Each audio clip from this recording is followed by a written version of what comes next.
sini saya akan menjelaskan daripada pendahuluan bab 1 saya. Yang pertama yakni ada latar belakang. Latar belakang dalam proposal saya yakni pembelajaran matematika dalam prosesnya terdapat kemampuan penalaran. Penalaran sendiri ialah hal penting dalam proses pembelajaran matematika karena matematika merupakan ilmu pengetahuan yang diperoleh melalui bernalar. Semisal, apabila siswa tidak memiliki kemampuan bernalar, maka nantinya siswa akan menganggap matematika sebagai pelajaran yang hanya mengikuti rangkaian prosedur tanpa paham maknanya. Di Indonesia, kemampuan penalaran masih sangat rendah. Hal ini dibuktikan dengan hasil ujian nasional matematika siswa SMP. Sehingga hal ini perlu mendapatkan perhatian lebih oleh tenaga pendidik di Indonesia. Penalaran dalam matematika ada dua macam, yaitu penalaran deduktif dan penalaran induktif. Penalaran deduktif adalah proses penalaran dari pengetahuan atau pengalaman yang umum yang menuntun hingga memperoleh kesimpulan untuk sesuatu yang khusus.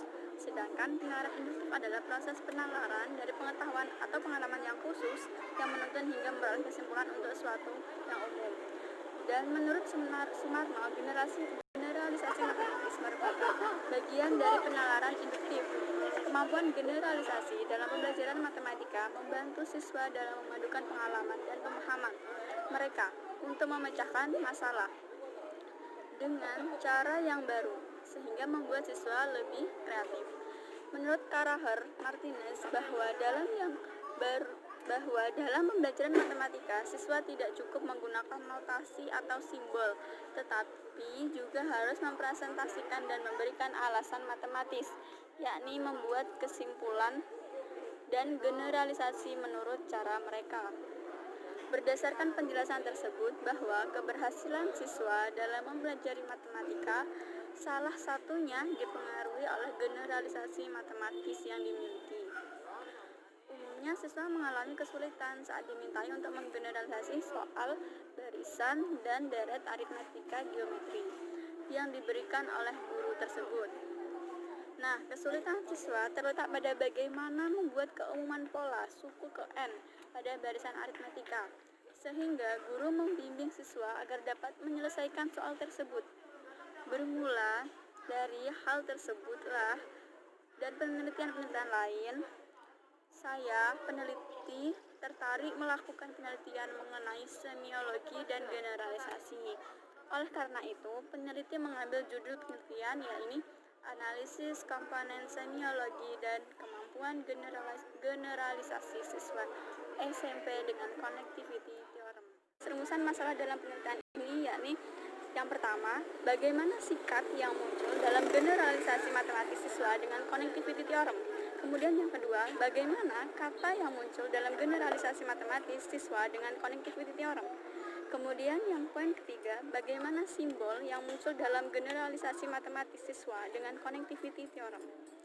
Selanjutnya, pada proposal yang saya buat, ada pun tujuan penelitian, yakni yang pertama, mendeskripsikan gestur yang muncul dalam generalisasi matematis siswa dengan Connectivity Theorem. Kemudian yang kedua, mendeskripsikan words atau kata yang muncul dalam generalisasi matematis siswa dengan Connectivity Theorem. Dan yang ketiga, mendeskripsikan simbol yang muncul dalam generalisasi matematis siswa dengan Connectivity Theorem.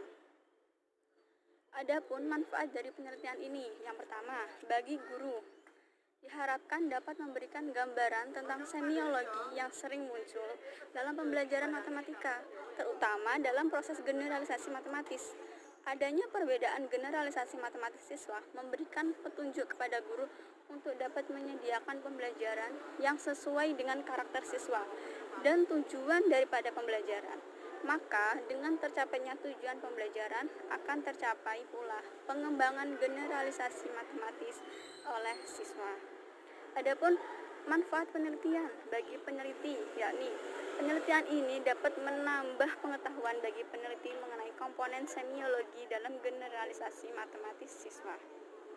Kemudian manfaat selanjutnya, ketiga, bagi peneliti lain, Penelitian ini dapat memberikan informasi bagi peneliti lain terkait analisis komponen semiologi dalam generalisasi matematis siswa dan dapat dijadikan acuan untuk menindaklanjuti penelitian dengan lingkup yang lebih luas dan kompleks.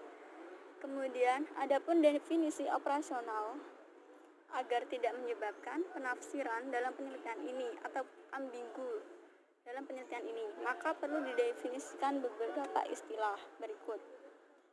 Adapun yang pertama, analisis adalah penguraian pokok atas berbagai bagiannya dan penelaahan bagian itu sendiri, serta hubungan antar bagian untuk memperoleh pengertian pemahaman arti yang tepat. Kemudian ada semiologi. Semiologi adalah tanda dan simbol yang bersifat visual dan verbal, dapat diterima oleh seluruh indera manusia sebagai alat untuk mengkomunikasikan informasi. Adapun yang ketiga, komponen semiologi adalah bagian atau unsur dari semiologi. Terdiri dari 3 komponen, yaitu sikap, kata, dan simbol. Kemudian adapun yang keempat, sikap adalah gerak tubuh yang dilakukan siswa dalam mengekspresikan pikiran dan perasaannya dalam proses generalisasi. Kemudian yang kelima, kata adalah ucapan yang diungkapkan oleh siswa berupa ungkapan atau tulisan kata-kata atau kalimat, bukan simbol dalam proses generalisasi. Kemudian adapun yang keenam, simbol adalah tanda atau notasi matematika yang dimunculkan siswa dalam proses generalisasi. Kemudian adapun yang ketujuh, generalisasi matematis adalah proses membuat kesimpulan berdasarkan fakta matematik dari keadaan khusus menuju kesimpulan umum yang berkaitan dengan pola dan mencakup 4 tahap. Adapun 4 tahapan, yang pertama adalah perception of generality, kemudian ada expression of generality, symbolic expression of generality, dan manipulation of generality. Kemudian yang terakhir, definisinya ialah connectivity theorem atau dalil pengaitan. Apa sih dalil pengaitan itu? Dalil pengaitan sendiri adalah menunjukkan keterkaitan antara konsep atau pengetahuan yang sedang dipelajari dengan pengetahuan siswa yang lainnya. Pengaitan ini dapat diarahkan kepada aktivitas berpikir siswa, mengkaitkan pengetahuan baru mereka dengan permasalahan sehari-hari atau kontekstual. Demikian presentasi daripada proposal saya pada bab latar belakang atau pada bab 1. Semoga bermanfaat ke depannya untuk penelitian selanjutnya yang lebih luas dan kompleks lagi. Saya sebagai pemateri atau peneliti memohon maaf apabila ada kesalahan dalam dalam proposal saya. Dan saya sangat berharap kritik dan saran dari kawan-kawan semuanya. Terima kasih.